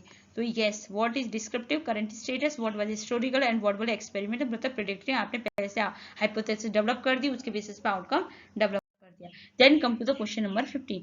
Qualitative research believe that reality is socially constructed and there are the multiple reality। जो qualitative research है, ठीक है, तो आपको पता है कि ये बताती है आपको कि रियलिटी जो सोशली कंस्ट्रक्ट, बहुत सारे मल्टीपल रियलिटी होते हैं, सोशली कंस्ट्रक्टेड होते हैं। Qualitative research heavily employ statistical formula prove its hypothesis. याद रखना जो क्वालिटेटिव ये क्वांटिटेटिव में होता है, तो अगर आपको ये पता है कि अगर आपको पता है कि क्वांटिटेटिव में कैलकुलेट करते हैं तो उसमें हम स्टैटिकल फॉर्मूला यूज करेंगे, क्वालिटेटिव में नहीं करेंगे। तो यस, ये ट्रू है क्योंकि कंस्ट्रक्टिव पैराडाइम है। और फर्स्ट क्यों है, क्योंकि क्वालिटेटिव रिसर्च हमेशा वर्ड थीम्स डिस्क्रिप्शन करती है, कभी भी स्टैटिकल फॉर्मूले यूज नहीं करती। अगर क्वेश्चन नंबर 16 पे आऊं, in a experiment testing a new teaching methods the group of student receiving a traditional teaching methods to no new treatment, ये क्या कहलाएगी। तो अगर आपको पता है ये हमारे कंट्रोल ग्रुप होते हैं, ठीक है। अगर सपोज करो कोई भी एक्सपेरिमेंट है, ठीक है, तो कंट्रोल ग्रुप क्या है, बेस लाइन होती है कंपैरिजन की। वो कोई भी जो कंट्रोल है, एक होता है एक्सपेरिमेंटल ग्रुप। याद रखना आप, कंट्रोल ग्रुप में हम कुछ भी उन्हें ट्रीटमेंट नहीं देते और एक्सपेरिमेंटल के बेसिस पे हम उन्हें एक्सपेरिमेंट करते हैं, मतलब दो ग्रुप बनाते हैं सेम। कंट्रोल ग्रुप में हम उसे एज ए सेम कांस्टेंट मान के चलते हैं। तो यस, सपोज करो आपको न्यू टीचिंग मेथड्स अगर एक्सपेरिमेंट करना है तो group of student receive traditional teaching methods, जो एक हो गया कि जो ट्रेडिशनल टीचिंग मेथड्स ही रिसीव करे, तो इसका मतलब वो कंट्रोल ग्रुप है। और एक होगा हमारा एक्सपेरिमेंटल ग्रुप जिन्हें हम न्यू टीचिंग मेथड्स देंगे। Then come to the question number 17। Which research method is characterized by the inability to manipulate independent variable because the event has already occurred। तो आपको पता है जो इवेंट ऑलरेडी हो चुका है, तो मैंने आपको बताया ये हमारा होता है एक्स पोस्ट फैक्टो रिसर्च। कि एक्स पोस्ट फैक्टो ऐसी रिसर्च है जिसमें आपका ऑलरेडी चीजें हो चुकी है, उसका कॉजेज निकालने की कोशिश कर रहे होते हैं, ठीक है। तो studying the effect of completing earthquake, जब अर्थक्वेक आ गया अब उसके बारे में आप स्टडी कर रहे हो। Then come to the question number 18. Statement 1, focus group discussion and in-depth interview are primary data collection tool in quantitative research। तो और सेकंड है हमारा questionnaire with Likert scale are typically quantitative research. तो अब मुझे बताओ कि ये क्या है। देखो पहली बात, जो फोकस ग्रुप डिस्कशन है उसमें हम क्या करते हैं, ये हमारा इंटरव्यू के लिए नहीं होता, ये हमेशा हमारा रहता है क्वालिटेटिव के लिए रहता है, ठीक है, क्वांटिटेटिव की नहीं रहता। जो आप डिस्कशन कर रहे हो, जो इन डेप्थ इंटरव्यू ले रहे हैं, वो हमारे क्वालिटेटिव रिसर्च के लिए रहता है, क्वांटिटेटिव के लिए नहीं रहता। तो आपका फर्स्ट तो आपका 100% रॉन्ग है। देन स्टेटमेंट सेकंड क्या कह रहा है कि जो क्वेश्चनर होता है लिकर्ट स्केल में देखते हैं क्वांटिटेटिव, यस ये आपका ट्रू है। तो याद रखना, ये इस तरीके से डिस्कशन आ जाए, इंटरव्यू आ जाए, तो वो हमारा क्वालिटेटिव होगा। Then come to the question number 19। A research conduct a study on a very specific patient who has a rare brain disease, gathering immense detail about the single individual, and this is the example of। तो मैंने आपको बताया कि जब researcher study करते कोई specific event को, उसके डिटेल में, जैसे रेयर ब्रेन डिजीज है, उसको डिटेलिंग कर रहा है एक सिंगल इंडिविजुअल के बेसिस पे, तो याद रखना वो हमारा केस स्टडी होता है। अभी हमने जस्ट पढ़ा केस स्टडी क्या होती है, जब हम डेप्थ में इन्वेस्टिगेशन करते हैं सिंगल इंडिविजुअल की या ग्रुप की या इवेंट की, तो वो हमारा क्वालिटेटिव मेथड्स का एक एग्जांपल है। Then come to the question number 20. The use of triangulation in modern research methodology primarily imply। तो कहाँ होती है using three different mathematical? No. Testing the hypothesis? No. Combining, याद रखना qualitative and quantitative जब हम combine करते हैं अपने रिजल्ट को वेरीफाई करने के लिए, उस चीज को हम क्या बोलते हैं, ट्रायंगुलेशन बोलते हैं। इसमें different method, source and researcher use करते हैं हम, कि जिससे हमारा जो डेटा है वो हाईली वैलिड हो। Then come to the step of research. अगर अब हम इसमें क्या कर लेगा, आपको करेक्टरिस्टिक सिस्टमेटिकली पूछने को मिलेगा। तो अगर हम बात करें स्टेप ऑफ रिसर्च, सबसे पहले आंख बंद करके ये याद रखना कि रिसर्च का जो भी फर्स्ट है, सबसे पहले हमारा प्रॉब्लम रहता है। तो अब यहाँ पे देखो लिटरेचर रिव्यू है, जहां जहां लिटरेचर उसे तो पहले काट दो, हाइपोथेसिस नहीं होती, प्रॉब्लम आ गई। देन प्रॉब्लम के बाद हम क्या करते हैं, याद रखना, अब उस प्रॉब्लम के बारे में हम पढ़ते हैं, हाइपोथेसिस डेवलप नहीं करते। जब हम लिटरेचर रिव्यू होता है, जब आप ऑलरेडी जिसके बारे में डिस्कवर हो चुका है, ऑलरेडी इतनी सारी किताब हैं, उनके बारे में जब आप स्टडी कर रहे होते हैं, उसे हम लिटरेचर रिव्यू बोलते हैं। तो अब आप प्रॉब्लम के बारे में लिटरेचर रिव्यू, तो ये भी नहीं होगा, तो इस तरीके से एलिमिनेशन यूज कर सकते हो। देन हाइपोथेसिस करोगे, देन डिजाइन करोगे, देन डेटा कलेक्शन। तो yes identify problem, then data collection. तो यस याद रखना फर्स्ट स्टेप, ठीक है। Then come to the question number 2. The primary purpose of exhaustive literature review to find research gap. A literature review is done only after the data collected is completed. याद रखना कि primary हमारा क्यों करते हैं हम लिटरेचर रिव्यू, क्योंकि जो हमारी रिसर्च में क्या गैप है, जैसे हम जो रिसर्च करने आ रहे हैं ऑलरेडी उस टॉपिक के बारे में रिसर्च हो गई, तो उनके बीच में कितना गैप है, ठीक है, ये तो करेक्ट है। A literature review done by only after the collection. अभी हमने जस्ट स्टेप पढ़ा कि सबसे पहले प्रॉब्लम के बाद हम लिटरेचर रिव्यू करते हैं, ना कि डाटा कलेक्शन के बाद करते हैं। तो आपका स्टेटमेंट 1 इज ट्रू है, स्टेटमेंट सेकंड इज फॉल्स है, ठीक है। Then come to the question number 3. In the research process, hypothesis based defined. Hypothesis क्या होती है? Proven fact resulting from research? No. A tentative testable statement proposing a relationship between two or more variable. ठीक है, तो ये क्या होती है, ये हाइपोथेसिस गैस है। जैसे हमने हाइपोथेसिस मिलाई, उसके फिर हम डेटा कलेक्ट करते हैं, देन बाद में हाइपोथेसिस को हम प्रूव करने की कोशिश करते हैं कि ये ट्रू है या फॉल्स है। तो ये क्या होता है, एक अजम्पशन होता है जो हम मान के चलते हैं। सपोज मैंने अगर स्टडी की इम्पैक्ट के बारे में स्टडी कर रही हूँ, तो मैंने ये मान लिया कि यस टीचिंग मेथड्स हमारी स्टूडेंट की परफॉर्मेंस को इम्प्रूव करता है, ये मैंने डेवलप कर दी हाइपोथेसिस। अब जब डेटा आ जाएगा, सर्वे हो जाएगा, जब मैं उसको टेस्ट करूंगी ट्रू है या फॉल्स है। Then come to the question number 4. The research design serves as the blueprint of the collection, measurement, analysis of data. Ensure that the study strictly address the research problem with minimum error. Yes, जो research design क्या होता है, सब कुछ होता है इसमें। Data collect कैसे करेंगे, मेजर कैसे करेंगे, डेटा को एनालिसिस कैसे करेंगे, ये इंश्योर करता है कि जो हमारी स्टडी है वो हमारी रिसर्च प्रॉब्लम को कम से कम एरर हो, इसलिए हम रिसर्च डिजाइन करते हैं। तो बोथ करेक्ट है। जैसे मास्टर ब्लूप्रिंट होता है और how research will be executed with the minimize. अब हम क्वेश्चन नंबर 5 की तरफ बढ़ते हैं। जैसे इसने बोला हमसे कि जो मैच द लिस्ट बनाओ research step with the core activity, ठीक है। तो अब ये बोलेगा हाइपोथेसिस क्या है। मैंने अभी आपको बताया कि जो हाइपोथेसिस क्या होती है, हमारी हाइपोथेसिस हमारी कहती है टेंटेटिव मतलब अजम्पशन सॉल्यूशन सेट करती है, ठीक है। तो हाइपोथेसिस, अब ए का सेकंड ढूंढो, ए का सेकंड हमारा 2 जगह, देन आप बी पे आ जाओ, डेटा कलेक्शन।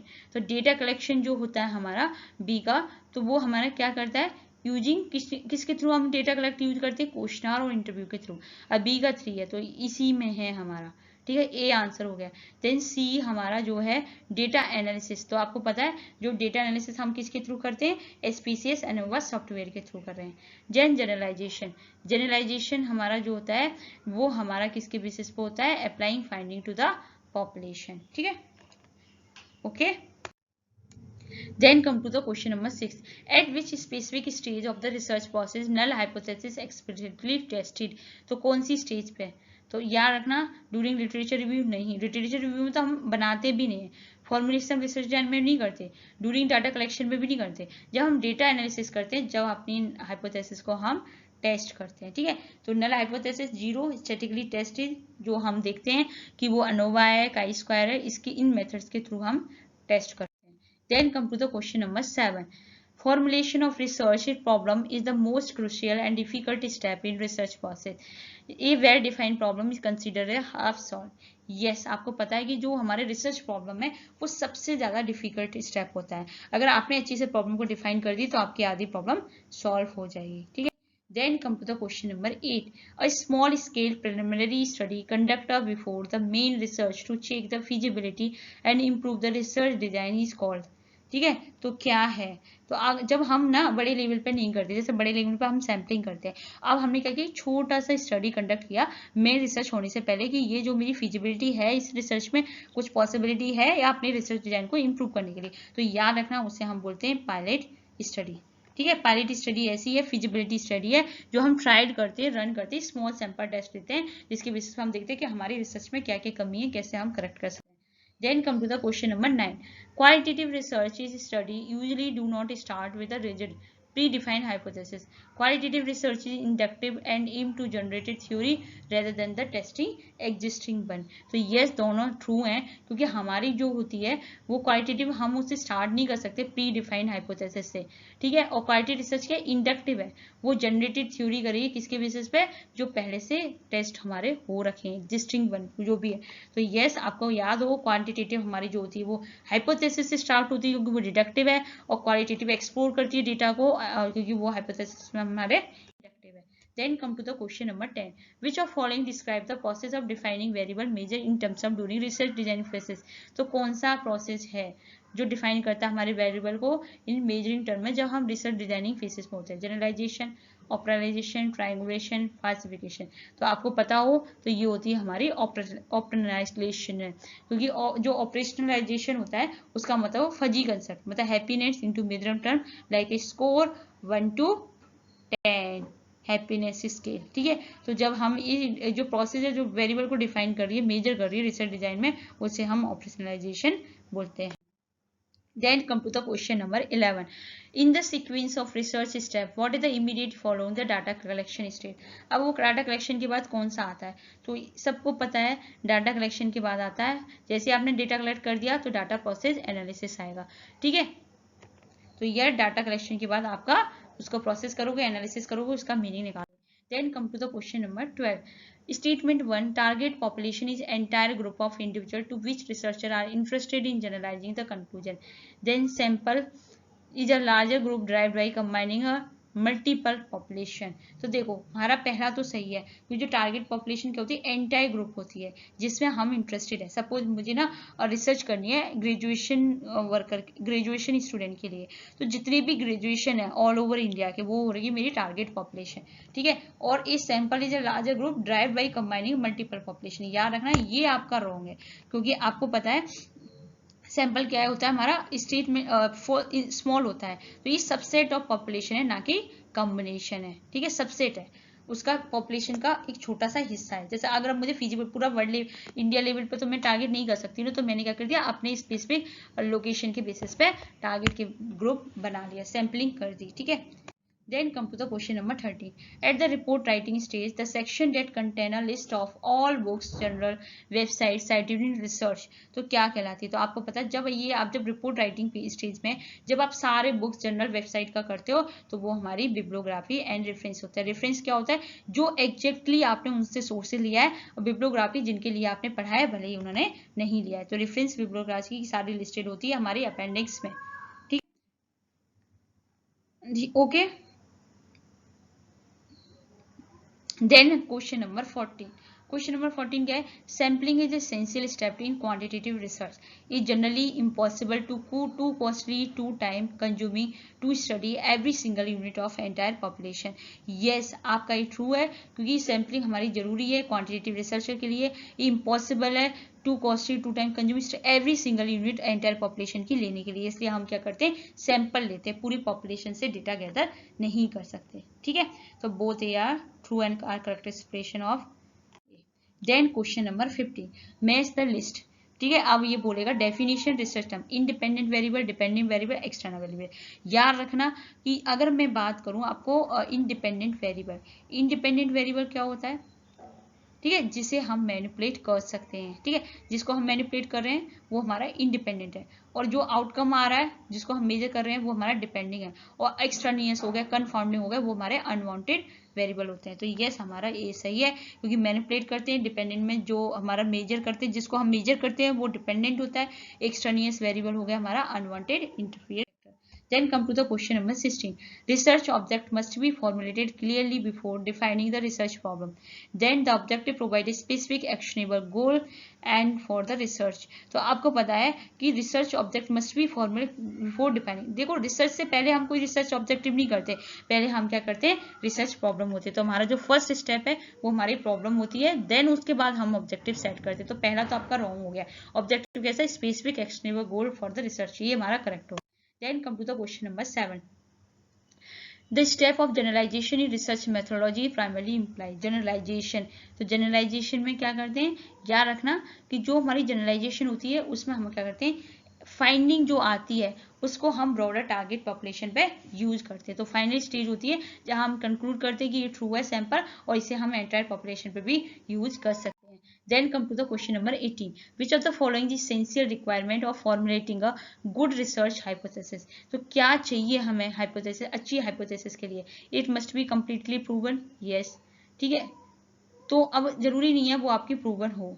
ठीक है, then it must be complex and difficult to understand. नहीं, ये भी सही नहीं है। It must only use a story. It must be testable. ठीक है, तो यस, जो हमारी हाइपोथेसिस है वो मस्ट बी टेस्टेबल होगी through the data collection and being proven falsified. तो अभी हमने बताया प्रूव, जैसे भी तो हम नल हाइपोथेसिस को करते हैं, तो जो नल हाइपोथेसिस हमारी फॉल्स होगी, रिजेक्ट होगी, जब भी हमारे एक जो हमारी अच्छी रिसर्च फाइंडिंग निकल के आएगी। तो याद रखिएगा, अच्छी जब भी होगी जब टेस्टेबल होगी और फॉल्सिफाइबल होगी। ठीक है, then come to the question number 19. Primary data collection methods include questionnaire, interview, observation.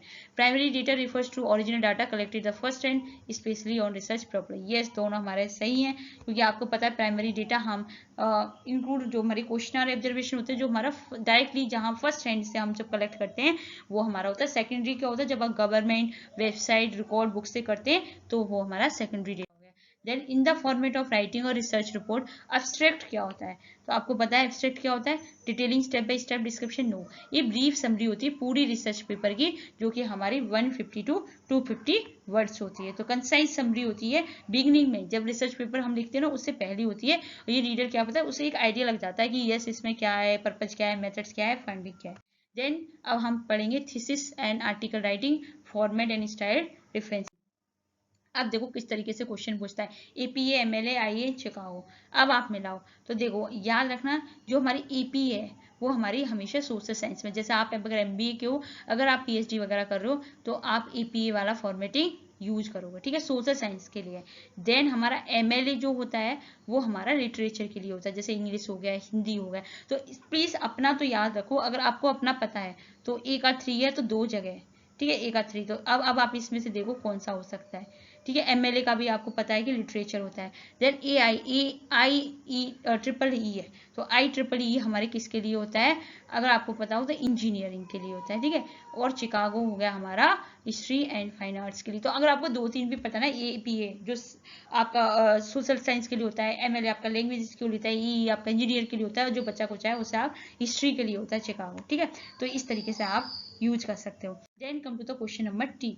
Eight al is a Latin abbreviation use in citation which means others. ठीक है, ये तो करेक्ट है। IBD use for refer to different sources by the same author. ये आपका wrong है। क्यों wrong है? क्योंकि देखो IBD जो मीन्स होता है exact same place as the immediate preceding citation, not a different source, उसी जो आप कर रहे हो उसी में इमीडिएट होता है, ना कि सेम डिफरेंट सोर्सेज का होता है, ठीक है। तो उसे हम IBD लगाते हैं। तो the exact same place source immediate presiding, जो अभी आप कर रहे हो वही होता है, ना कि आपका डिफरेंट सोर्स से होता है, ठीक है। तो आई एट ऑल आपका करेक्ट है। Then come to the question number 3. What is the standard globally accepted the structure sequence for the writing a scientific research article? जिसे हम बोलते हैं IMARD। तो हम आर्टिकल का इसने स्टेप्स पूछ लिए। तो आपका I मतलब introduction, then methodology, then result and discussion. तो ये आपका सही है, ठीक है। Then come to the question number 4. Bibliography and references list are exactly same thing in research thesis. Both section are placed at the end of research document. तो आपको पता है A false है, ठीक है, क्योंकि आप क्या कर रहे हो, bibliography same exactly same things नहीं होती। बिब्लियोग्राफी जो आपने पढ़ा वो हो सकता है, लेकिन रेफरेंसेस जो आप एक्चुअली उस पर काम कर रहे हो, ठीक है। तो बिब्लियोग्राफी सारा है जो आप रीड कर रहे हो, लेकिन रेफरेंस क्या होगा, जो एक्चुअली आपने उसमें साइटेड किया है। अगर साइटेड नहीं है तो बोथ सेक्शन आर प्लेस्ड, और हाँ, और दोनों हमारे एंड ऑफ रिसर्च डॉक्यूमेंट्स में लगेंगे। तो ये हमारा। अब देखो क्वेश्चन नंबर 5 क्या कह रहा है, in the EPA formatting style what is the correct format writing author name in reference. तो देखो आपको EPA पता चल गया जो हम सोशल साइंस में यूज करते हैं। तो याद रखना EPA में हमेशा लास्ट नेम पहले आता है, ठीक है। तो EPA स्टिल क्या रिक्वायर कर रही है, last name first and followed by only the initial first middle name, ठीक है। MLA require the full first name.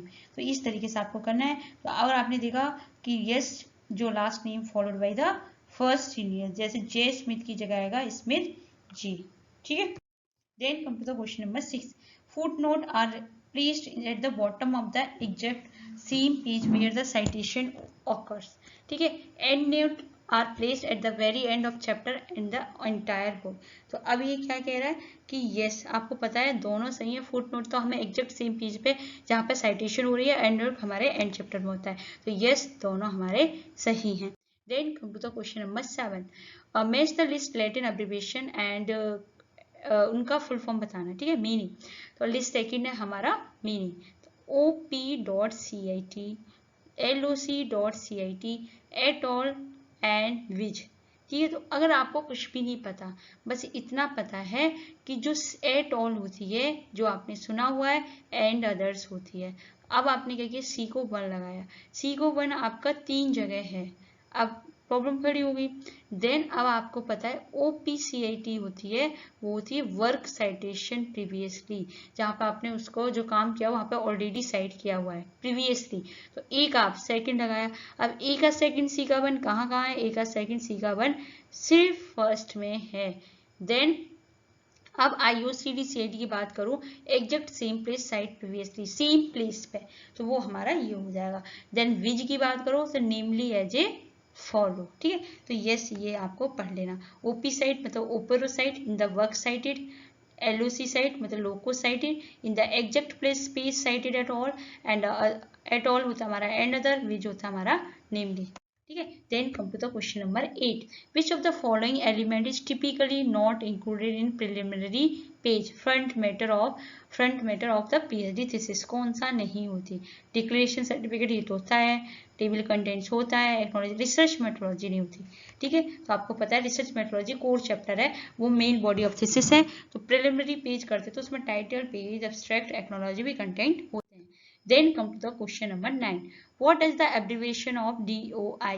Stand for Academic Article Publisher. तो आपको पता है क्या होता है, डिजिटल ऑब्जेक्ट आइडेंटिफायर होता है, ठीक है। तो digital object identifier unique alpha numeric string होती है जो असाइन करती है डिजिटल आर्टिकल को एक परसिस्टेंट लिंक करने के लिए location on the internet, okay. Then come to the question number 10. In a double-blind peer review process, the identity of the both and the author and reviewer are kept in hidden region. The completely eliminate personal biases, ensure the article is judged purely on academic merit. Yes, दोनों true है। आपको पता है कि अगर double bind means होता है neither the author know who is reviewing or nor do reviewer know which paper they are reading, preventing biases के लिए करते हैं। करते हैं। Then come to the question number 11, which of the following is the example of in text citation using APA format, a book written a single author in 2020। तो अगर APA में लिखना है, सिंगल ऑथर है और उसका नाम जैसे Smith 2020, Smith 2020, Smith 2020, Smith page 20, brackets का भी है, ठीक है। अब कॉमा लगाना है या नहीं लगाना है तो आपको पता है AP स्टाइल में हम क्या करते हैं, कॉमा लगाते हैं, ठीक है। तो देखो AP स्टाइल में क्या करोगे, सबसे पहले आपका लास्ट नेम आएगा, देन ईयर ऑफ पब्लिकेशन आएगी, देन किसके बाद सेपरेट होगा, इसके द्वारा। देखो कितना डिफिकल्ट क्वेश्चन पूछा। अब आपको ये लास्ट नेम पता थी लेकिन यहाँ पे कॉमा नहीं था, देन यहाँ पे ये वाला ब्रैकेट था, यहाँ पे पेज नंबर था, तो यस ये। Then come to the question number 12. The section of thesis of article that contains supplementary material like a raw data, sample question, complex material derivation is called the। तो आपको पता है ये हमारा क्या कहलाता है, अपेंडिक्स कहलाता है, ठीक है। अपेंडिक्स में सबसे लास्ट में आता है, वहाँ पर हमारे सप्लीमेंट्री मटेरियल हो जाता है, ठीक है। तो हम उन्हें मेन चैप्टर में पुट नहीं कर सकते हैं, इसलिए हम अपेंडिक्स में ऐड कर देते हैं। Then come to the question number 13. The impact factor is measure the frequency with which the average article in journal has been cited in particular year. The H index measure only the productivity of journal, not a individual है।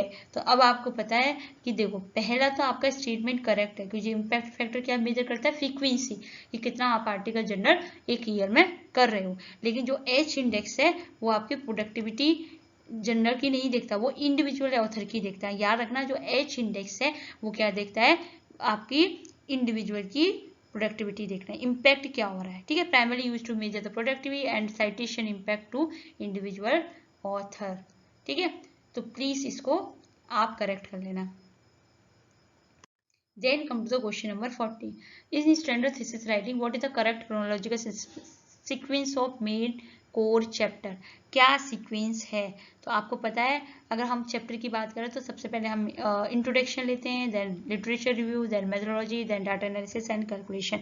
याद रखिएगा अगर problem आई तो problem है, कहीं problem नहीं है तो आपका इंट्रोडक्शन है, रिव्यू लिटरेचर हमारा सेकंड में आता है, ठीक है। Then come to the question number 15. A researcher use exactly same text from their own previously publication paper in new paper without citing. This unethical practice is especially अगर suppose करो आप अपने ही पेपर से को चोरी कर रहे हो, ठीक है, प्रीवियसली पब्लिश करी थी, आपने साइटेशन नहीं करी थी, तो आप आपने क्या किया उसी को डेटा को यूज कर लिया, तो आपको पता है वो कौन सी होगी, सेल्फ प्लेजरिंग, ये भी कहलाती है। तो आप अपना previously publish book without citation वो जो होगा उसे सेल्फ प्लेजरिज्म कहते हैं, ठीक है। तो ये अगेंस्ट है UGC रिसर्च एथिक्स के। Then come to the application of ICT in research, match the list research ICT tool and purpose. तो अगर मैं आपसे बात करूं कि ये कैसे, देखो सबसे पहले अगर आपको पढ़ना है SPSS हमारा आपको सबको पता है कि ये स्टैटिकल एनालिसिस टूल होता है, ठीक है, statistical package source software. Then अब हम बात करते हैं एनवीवो होता है हमारा जो क्वालिटेटिव डेटा को एनालिसिस करता है। देन हम बात करें मेंडली जो होता है हमारा वो हमारा रेफरेंस जो होते हैं उनको मैनेज करता है। देन टर्नटिन सब बच्चों को पता ही है, प्लेजरिज्म को चेक करता है। देखो अगर आपको A और D भी पता है ना, A का थर्ड D का सेकंड कहीं है, A का थर्ड D का सेकंड, तब भी उसने इतना डिफिकल्ट पूछा, फिर आपको मेंडली देखना पड़ेगा। मेंडली हमेशा उसको देखता है, रेफरेंसेस को देखता है, ठीक है, याद रखेगा। Navy interview, theme qualitative, mandatory citation, Turnitin, anti-plagiarism. Then come to the question number 2. Which of the following ICT tool is most useful data collection from geographical dispersed large population? कौन सा tool है? तो please सब बच्चों को पता है Google form है, सर्वे है, तो हम इसके बेसिस पे हम क्या करते हैं, डेटा कलेक्ट करते हैं primary. Then come to the question number 3. Application of ICT in research ensure 100% accuracy in data interpretation. ICT is support system that enhance the efficiency in research process. देखो ICT research ensure नहीं करती क्या 100% accuracy होगी, पर हाँ support जरूर करती है। तो स्टेटमेंट 1 आपका फॉल्स है क्योंकि ICT गारंटी नहीं देती है गार्बेज इन गार्बेज आउट, ठीक है। देन क्योंकि आपको पता नहीं आप कैसा डेटा वहां से ले रहे हो, अगर खराब सोर्सेज के यूज कर रहे हो तो खराब मिलेगा, बट ट्रू है। Then come to the question number 4. Use of plagiarism detection software mandatory for PhD thesis under the UGC guideline. ICT tool can effectively identify both intentional and accidentally copy to academic content. तो yes दोनों हमारे true हैं क्योंकि आपको पता है कि you under the soul Suddhi initiative UGC provide 10 equivalent to university maintain the research integrity. Then come to the question number 5. ICT function with the popular software referencing statistical analysis, qualitative and documental. तो अगर मैं बात करूँ सबसे पहले कौन सा है हमारा क्वेश्चन नंबर 5 में एटलिस्ट की बात करूँ, ठीक है, लिस्ट की बात करूँ, आपको रेफरेंस की बात करूँ, तो आप रेफरेंसिंग के लिए कौन सा यूज करते हैं?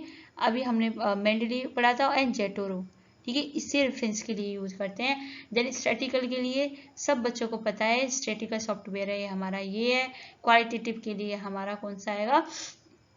क्वालिटी के लिए हमारा एटलस है। देन हमारा डॉक्यूमेंटेशन के लिए अगर हम बात करें तो वो हमारा लेटेक्स है, ठीक है। तो जेटेक्स की रिफ्रेशिंग है, इसकी स्टैटिक्स है, इसके लिए क्वालिटेटिव है, इसके लिए हाई क्वालिटी डॉक्यूमेंट है, ठीक है। जो हमारी देखो क्वेश्चन नंबर 6 की बात करूँ स्टेटमेंट की, तो आप उन्होंने बोला कि जो Scopus and web of science are leading a global database for finding peer review index standard, Google Scholar provide only non academic casual blog information. तो आपको पता है स्कोपस है, वेव साइंस है, ये हमारा ग्लोबल डेटाबेस है। आपने देखा हो ना स्कोपस में आपका जनरल पेपर रिलीज होता है, तो ये तो हमारा सही है। लेकिन गूगल स्कॉलर हमारा कहाँ मिलता है? इसमें हमारी रिसर्च बेसिस पे हमारी वो मिलती है फोन से, क्योंकि गूगल हमारे किसके लिए यूज करता है? अकेडमिक सर्च इंजन के लिए यूज करा जाता है, ठीक है। तो गूगल स्कॉलर इसमें हम सारा देखते हैं। तो ये हमारा फर्स्ट स्टेटमेंट करेक्ट है, सेकंड स्टेटमेंट हमारा wrong. Then come to the question number 7. Which of the following stage of research is application ICT considered to be to post data analysis stage? कौन सी स्टेज है? तो आपको पता post data मतलब data आने के बाद, तो ये हमारी रेफरेंसिंग एंड प्लेजरिज्म चेकिंग होती है। तो ये 3 फेज होते हैं। प्री एनालिसिस मतलब आपने रिव्यू किया, देन आपका फिर SPCS के through, then post analysis plagiarism check किया, फॉर्मेटिंग करी एंड रेफरेंसिंग किया। Then come to the question number 8. Which ICT initiative information library network provide a open access responsible repository to all PhD thesis successfully submitted? तो सबको पता है शोध गंगा है, ठीक है, शोध गंगा है। Then come to the question number 9. The tool NYVivo is most appropriate researcher who is dealing with. तो याद रखना ये जो हम इसे करते हैं वो हमारा किससे है? जब transcript from 20 deep unstructured interview, तो हम इंटरव्यू में हम इसके यूज करते हैं। तो new leading computer assisted qualitative data analysis software है जो कि यूज होता है coding theme in the word and behaviour. तो याद रखना ये हमारा क्वालिटेटिव में होता है, ठीक है, क्वालिटेटिव में होता है। Then come to the question number 10. Assertion: ethical issue in research can arise due to the misuse of ICT tool. Then ICT allow easy data fabrication, cooking to get a desired result without the real efforts. Yes, correct है। तो कोई ethical issue हमारे इसलिए हो रहे हैं क्योंकि हम ICT टूल का मिसयूज कर रहे हैं और कहीं ना कहीं इसमें डेटा फैब्रिकेशन हो रहा है। तो आपने बताया कि उनको इमेज चेंज करके और उसको रिजल्ट को पूरा मिसयूज करके देन आपके सामने प्रेजेंट कर देते हैं। Then come to the question number 11. Question number 11 क्या कह रहा है? Which ICT tool serve as a reference manager also help the researcher to find relevant paper by following who is cited bomb. तो आपको पता है ये जो मेंडली एंड जेटोरो है दोनों हैं हमारे रेफरेंसेस के लिए, ठीक है। टूल है जो स्टोर करते हैं रेफरेंसेस, जनरेट साइट करते हैं सोशल एकेडमिक नेटवर्किंग के लिए। Then come to the question number 12. Research ethics are specifically important when using ICT for the data storage to prevent privacy breach. Once the data is stored on cloud server, it become a public property. तो आपको पता है कि पहला तो सही है कि स्पेशली इम्पोर्टेंट व्हेन अब जब ICT आप डेटा स्टोरेज करते हो प्राइवेसी के बीच को रोकने के लिए, लेकिन ऐसा नहीं है कि हर कोई इसे पब्लिकली कर ले। ये भी यहाँ पे हमारा क्लाउड स्टोर भी प्राइवेट एंड सिक्योर होते हैं, ठीक है। देखो अब हम क्वेश्चंस पढ़ रहे हैं। Match the list ICT concept with the meaning, ठीक है। तो अगर मैं बात करूँ ओपन एक्सेस है, तो ओपन एक्सेस क्या करता है? अगर आपने अच्छा पढ़ा फ्री अवेलेबिलिटी ऑफ रिसर्च है, क्योंकि ओपन मतलब सबके लिए ओपन है, तो मतलब A का 3 है। अब A का 3 कहाँ है? कहीं भी नहीं है, इसका मतलब ये होगा। दूसरा अगर आपको फिर भी नहीं पता पीयर रिव्यू, पीयर रिव्यू कौन करता है? चेक करता है एक्सपर्ट। अब आपका B का 1 हो गया। देखो इंडेक्सिंग सी का इंक्लूजन ऑफ डेटाबेसेस है। मेटा डेटा होता है डेटा अबाउट द डेटा, जैसे मेटा कम्युनिकेशन होता है कम्युनिकेशन अबाउट द कम्युनिकेशन, ठीक है। Then come to the question number 40. अगर मैं क्वेश्चन नंबर 40 की बात करूं, which ICT software would you use if you needed a perform complex regression analysis ANOVA on a quantitative databases? तो आपको पता है SPSS RNSS है। तो ये social statistical package of social science programming language and standard complex statistical, तो हम इसे यूज करते हैं कॉम्प्लेक्स रिग्रेशन एनालिसिस।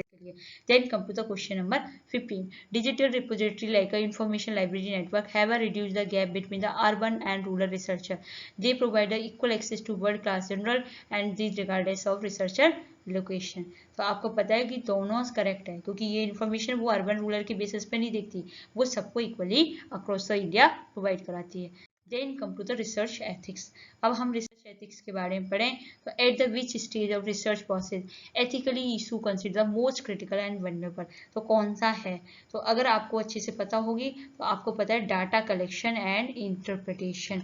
तो आपको पता है एथिकल इशू सबसे ज़्यादा क्रिटिकल कहाँ होता है, डाटा कलेक्शन में, प्राइवेसी, कंसेंट, इंटरप्रिटेशन, फैब्रिकेशन, ठीक है, ये सबसे ज़्यादा रिपीटेशन पूछा जाता है। तो प्लीज़ इसको आप पढ़ लेना, डाटा कलेक्शन एंड इंटरप्रिटेशन होती है। Then come to the question number 2. Fabrication means manipulating research material, changing data to fit in hypothesis. Falsification means making of data of result, recording them or a true finding. तो दोनों आपके गलत हैं। आपको पता है फॉल्सिफिकेशन क्या है, कि अगर आप किसी रिसर्च में मैनिपुलेट करते हो, डेटा को करते हो, तो वो फॉल्सिफिकेशन कहता है। और फैब्रिकेशन हो गया अपने डाटा को करेक्ट करने के लिए, उसमें क्या करते हो, रिकॉर्डिंग करते हैं, ट्रू फाइंडिंग करने के लिए। तो यस, दोनों आपके फॉल्स हैं। Fabrication makeup data, creating from zero, and falsification manipulate करते हैं, ठीक है। Then according to UGC promotion of academic integrity regulation 2018 level 2 plagiarism refers to similarity between। तो अब आपको पता होनी चाहिए, जो अगर आपने बोला कि इसमें ना प्रमोशन एकेडमिक इंटीग्रिटी बेसिस पर बोला, अगर आपकी लेवल 2 है प्लेजरिज्म, इसका मतलब आपकी जो सिमिलरिटी किसके बेसिस पे होगी, हमारी 4260 के बेसिस पे, ठीक है। तो यूज इज प्लेजरिज्म लेवल 0 होता है up to the 10%, then 10 to 40 हमारा लेवल 2 होता है, और लेवल 10 to 40 हमारा लेवल 1 होता है, 40 to 60 लेवल 2 होता है, और लेवल 3 होता है above the 60। Then what is the pending level 3 plagiarism in PhD thesis as per 2080 UGC regulation। अगर आपका लेवल 3 हुआ, ठीक है, और 60 से अबव हुआ, तो क्या होगा, तो आपको पता है, तो अब क्या होगा, आपको registration of the program shall be cancel, आपका कैंसिल हो जाएगा अगर आपका 60% से ऊपर हुआ। तो लेवल 3 में अबव 60% है, तो अगर स्टूडेंट रजिस्ट्रेशन कैंसिल होता है, ठीक है, लेवल 3 के लिए, for level 2 they are debarred for the 1 year, ठीक है। तो यस, लेवल 3 के लिए हमारा registration of program shall be cancel. Then come to the question number 5. Informed consent is mandatory ethical requirement in a human subject research, ठीक है। Then reason participating have a absolute right to know the risk and benefit before the participating। तो yes, दोनों correct है, कि आपको पता है कि इन्फॉर्म कंसेंट इंश्योर करता है ऑटोनॉमी पार्टिसिपेंट को और bed rock ethical human resources को। तो यस, आपका ये करेक्ट है। The practice of breaking down a single large research study into multiple small least published unit known as, अगर हम पूरी large study को अगर small least publishable unit में करते हैं तो वो क्या कहलाती है, तो आपको पता है उसे हम बोलते हैं सलामी स्लाइसिंग। सलामी स्लाइसिंग क्या होती है, सलामी पब्लिकेशन होता है। ये अनएथिकल है बिकॉज आर्टिफिशियली इंक्रीज कर रहे हैं नंबर ऑफ पब्लिकेशन बिना किसी नॉलेज को ऐड करे, ठीक है, छोटे छोटे में। देन मैं इस द लिस्ट की बात करूं तो अब इन्होंने बोला बेनिफिसेंस, नॉन मेलिफिसेंस एंड जस्टिस। अब इनको आप मिलाओ तो आपको पता है बेनिफिसेंस कौन होते हैं, जो maximum benefit for the participant, ठीक है। नॉन मेलिफिसेंस क्या हो गया आपकी, नॉन मेलिफिसेंस हो गया आपके do no harm, and justice हो गया fair distribution of the risk. तो याद रखिए, बेनिफिसेंस मतलब मैक्सिमम बेनिफिट देना है, नॉन मेलिफिसेंस मतलब आपको हार्म नहीं देना, जस्टिस मतलब फेयरनेस रखनी है। तो यस, आपका ये answer. Then come to the question number 8. Which of the following consider self plagiarism? मैंने आपको बताया जब अपनी प्रीवियसली उसके बेसिस पे बिना साइटेशन करके जब आप यूज करते हो उसे हम सेल्फ प्लेजरिज्म बोलते हैं। ये अनएथिकल है क्योंकि आप पहले अपना वर्क प्रेजेंट कर सकते हो, तो original old work as original and new in the academic community में, ठीक है। Then question number 9. In a double-blind peer review, only the author knows the identity of the reviewer. Peer review is essential to ensure the quality validity of research. आपको पता है कि ये हमारा statement 1 हमारा गलत है क्योंकि डबल ब्लाइंड में ऑथर भी नहीं पता कि उसको रिव्यू कौन कर रहा है, ठीक है। और सेकंड जो स्टेटमेंट है हमारा वो ट्रू है क्योंकि पीयर रिव्यू इसेंशियल होता है कि आपकी क्वालिटी और वैलिडिटी को चेक कर सके, ठीक है। देन ये ठीक है, अब आते हैं हम क्वेश्चन नंबर 10 पे। Ethical research must always protect the confidentiality and anonymity of participants. This prevents potential harm or social stigma might rise if identity are leak, तो आपको पता है ये 100% ट्रू है, ठीक है, क्योंकि आपको पता है कॉन्फिडेंशियलिटी हमारी जरूरी है, क्योंकि इसके बगैर में अगर आपने कर दिया तो ये आपका मार्केट में उनकी आइडेंटिटी लीक हो जाएगी। Then come to the question number 11.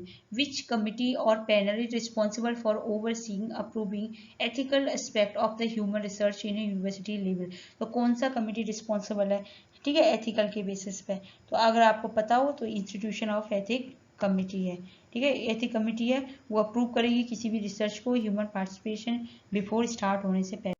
Then come to the question number 12. Research ethics does not apply to historical research or as the people involved has already dead.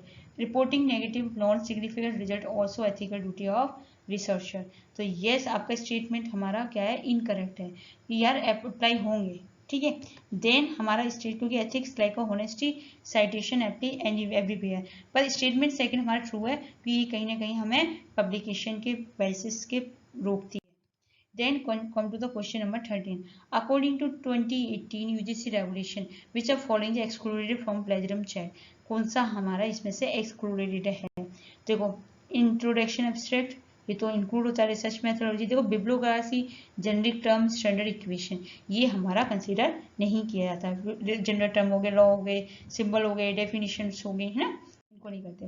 Then come to the question number 40. Question number 40 क्या कह रहा है, a researcher use software to generate fake image of protein plot to support their finding. This is the classic case. किसका classic case है, आपको पता है, fabrication का है। फैब्रिकेशन क्या है कि सॉफ्टवेयर ने फेक इमेजेस कर दी अपनी फाइंडिंग को प्रूव करने के लिए, तो फैब्रिकेशन याद रखना इमेज मैनिपुलेशन है, और फॉल्सिफिकेशन आपने डेटा कलेक्ट ही नहीं किया, ठीक है। Then come to the question number 15. Question number 15 क्या कह रहा है, match the list and list 7. Fabrication, falsification and plagiarism में क्या डिफरेंस है, तो मैंने आपको पहले ही बता दिया। फैब्रिकेशन होती है आपने क्या किया, इन्वेंटिंग डेटा, ठीक है, याद रखना इन्वेंटिंग डेटा है। फॉल्सिफिकेशन में आपने चेंजिंग द डेटा पॉइंट्स करे, देन प्लेजरिज्म में आपने कॉपी टेक्स्ट करे। तो याद रखिए, फैब्रिकेशन मतलब इन्वेंटिंग, फॉल्सिफिकेशन मतलब चेंजिंग, ठीक है, और प्लेजरिज्म में कॉपी करे। तो remember FFP rule, AFFP rule remember करना है इसको। एक्सटर्नल रिसर्च सैम्पलिंग मेथड, ये कुछ मैं एक्स्ट्रा लेके आई हूँ, अगर इसमें आपको कोई दिक्कत हो तो मैं और रिवाइज कर सकते हैं। तो what is the correct sequence of steps external research? Sequence क्या होता है, सबको पता है, प्लान करते हैं, देन एक्ट करते हैं, देन ऑब्जर्व करते हैं, रिफ्लेक्ट करते हैं, इसी तरीके से हमारा कंटिन्यू रह जाता है। इसे हम PAOR कहते हैं, मोस्ट फ्रीक्वेंटली पूछा जाता है। Then come to the question number 2. Research committed type 1 error, अगर उसको टाइप 1 एरर है तो वो क्या है? टाइप 1 एरर का मतलब है उसने अपनी नल हाइपोथेसिस रिजेक्ट कर दी जो कि वो एक्चुअल में ट्रू थी। तो टाइप 1 एरर क्या बोलते हैं हम, अल्फा एरर है। When true null hypothesis incorrectly reject, मतलब आपकी ट्रू नल हाइपोथेसिस थी लेकिन आपने उसको क्या कर दिया, इनकरेक्टली रिजेक्ट कर दिया, ठीक है। और टाइप सेकंड कौन सा होता है, जब एक्सेप्ट करते तो फोर्स नल हाइपोथेसिस। तो टाइप 1 एरर पता है ना आपने, अच्छी नेगेटिव वो आपने रिजेक्ट कर। Then come to the question number 3. Research type and core objective, अगर मैं फंडामेंटल की बात करूं तो आपको पता है थ्योरी बिल्डिंग करता है। अप्लाइड की बात करूं तो अगर हाँ एक्शन की बात करूं तो लोकल प्रॉब्लम सॉल्व करता है। एक्स पोस्ट फैक्ट की बात करूं तो प्रैक्टिकल आफ्टर इवेंट करता है। देन अगर मैं अप्लाइड की बात करूं तो प्रैक्टिकल यूज करता है। तो ये आपको पता है, ये हमारा आंसर है। Then come to the question number 4. Which of following research type involved in a active manipulation of independent variable? Observe the effect. तो सबको पता है independent variable का अगर हम manipulation करते हैं वो हमारी experiment research होती है, ठीक है। कंट्रोल भी करते हैं, कोज इफेक्ट करते हैं, इसमें 3 चीजें होती हैं, प्लीज अच्छे से पढ़ लेना। Identify the non probability sampling, अब नॉन प्रोबेबिलिटी सैम्पलिंग की बात होगी तो वो लिस्ट दे रखी है, इनमें से कौन सी है। Simple random, snowball, stratified and perpetual. देखो अगर मैं बात करूँ कौन सी है, देखो सिंपल रैंडम तो आपकी प्रोबेबिलिटी है, तो जहां जहां ए है ना उसको तो हटा दो, ठीक है। अब आते हैं snowball, stratified, purpose and quota. तो आपको पता है कि हमारी जो सी है, सी की बात करूं तो जो हमारी स्ट्रेटिफाइड है ये भी हमारी प्रोबेबिलिटी सैम्पलिंग है। तो जहां जहां सी है उसको भी हटा दो, तो यहाँ हटा दिया आपने और आपने यहाँ हटा दिया, तो अब बचा कौन, स्नोबॉल एंड परपेजिव एंड कोटा, ये हमारी नॉन प्रोबेबिलिटी सैम्पलिंग जो इक्वल चांस नहीं देती, ठीक है। Then come to the question number 6. Qualitative research is primarily inductive, subjective, unstructured in nature. Then quantitative research rely heavily on deductive reasoning and statistical. तो आपको पता दोनों सही है कि जो हमारी क्वालिटेटिव होती है वो इंडक्टिव होती है, अनस्ट्रक्चर होती है, ठीक है। Then come to the question number 7. Research ethics are most vulnerable at the stage of data collection and interpretation. Correct. This is the stage where researcher might manipulate data fabric, finding support their hypothesis. ये भी correct है। सबसे ज़्यादा vulnerable जो होता है वो हमारा data collection and interpretation पे होता है, ठीक है। Question number 8. Which format of reference is predominantly in social sciences? Psychology मैंने आपको बता दी APA में होता है, ठीक है। तो जो APA होती है वो हमारी सोशल साइंसेस के लिए होती है, MLA हमारी लैंग्वेज के लिए होती है, IE हमारी इंजीनियर के लिए होती है, चिकागो हमारा उसके लिए होता है, हिस्ट्री वगैरह के लिए होता है, ठीक है। देन हम पढ़ते हैं question number 9. Which academic event is highly focused on hand on training, practical skill development, small group participant? तो आपको पता है ये हमारी वर्कशॉप होती है जिसमें हम सारा करते हैं। वर्कशॉप स्पेशली डिजाइन की होती है इस चीज के लिए। Then come to the question number 10. Plagiarism is considered an academic dishonesty and unethical practices. Self-plagiarism published one on previous work is completely ethical. नहीं, completely wrong. ठीक है, स्टेटमेंट में तो आपका ट्रू है। देन स्टेटमेंट क्योंकि सेल्फ प्लेजरिज्म भी हमारी हाईली अनएथिकल मानी जाती है। Then come to the question number 11. In the context of research paradigm, positive fundamentally believe in that relative in subject, constructive know, human expect, truly knowledge based on entirely subjective observation. आपको पता है ये quantitative होती है, deductive होती है, structural होती है, तो बी आंसर हमारा करेक्ट है, ठीक है। Then come to the question number 12. In ex post facto research, researcher has zero control over the independent variable, ठीक है। Then the event effect has already occur and researcher track, yes very good, क्योंकि ये आपको पता है कि इस पर कोई कंडक्ट जब कोई हो जाता है इवेंट, जब उसके बारे में हम इसमें देखते हैं, हम इसके वेरिएबल को मैनिपुलेट नहीं कर सकते। Then come to the question number 13. Arrange the general step of scientific research in the correct sequence, hypothesis formulation, data collection, identify problem, data analysis and literature review. अब हमें करेक्ट सीक्वेंस में लगाना है, तो आपको पता है कि सबसे पहले हम क्या करते हैं, प्रॉब्लम को आइडेंटिफाई करते हैं। तो सी से हमारा इन दो में तो है नहीं, अब ए बी में से देखना पड़ेगा, ठीक है। देन उसके बाद हम लिटरेचर रिव्यू करते हैं। देन लिटरेचर रिव्यू करी मतलब हमारा CE मतलब पहला है।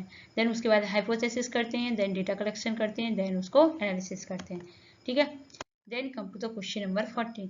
Which of following the example reference management software used extensively by researcher?